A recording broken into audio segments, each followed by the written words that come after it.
Hey everyone, welcome. Happy Monday. I am back for another Memoir Minute.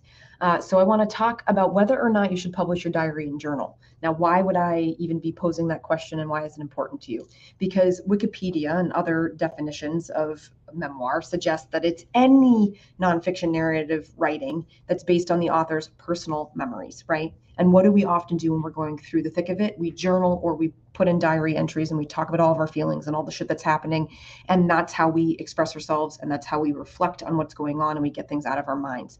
Here's the thing. Please, for the love of God, do not publish your journal entries and your diaries word for word, because even though that is your narrative and you are the author and you are reflecting on your personal memories, which sounds like all of the things that memoir is about, journal entries and diaries read like sad, whiny, complaining garbage, truthfully, right? Because we're just in the thick of all of our feelings while while it's happening. Memoir is about looking back and having objectivity and insight and reflection and having made meaning of all the things that we've gone through. It's more well crafted and intentional than just the verbal and emotional dumping that we do inside our journals and diaries. And really, those things, journals and diaries, are for ourselves. They're for our eyes only. And the genre of memoir is eventually for other people's eyes, so that they can see themselves in what is happening, to you, right? And if you're just so focused on you, it's going to come across that way inside the book. The reader is just going to not relate to you. They're not going to relate to your experience because it's way too closely focused on the here and now.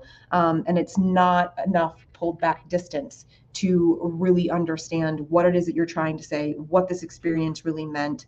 And it's just going to sound like a whiny me fest, which is not the type of book anybody wants to read. So use your diaries and journals for intel, for data, to remind yourself of what you are feeling at the time, so that you can be more authentic about the experience that you're writing about. But please don't just go and publish verbatim what it is that you wrote during the time that you were going through it. And certainly don't publish it while you're going through it, right? Get that distance, have a little bit of time to reflect and pull away from the experience before you decide to turn it into a work of art.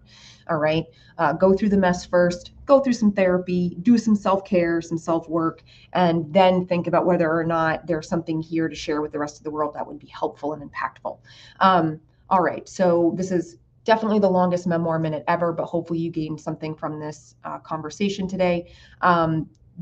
Dump into the comments what it is that you gained or what this made you think of. And of course, if you are wanting to talk a little bit more about your book and the challenges that you're facing, please join me on a story stroll. It's a one-to-one conversation, entirely free.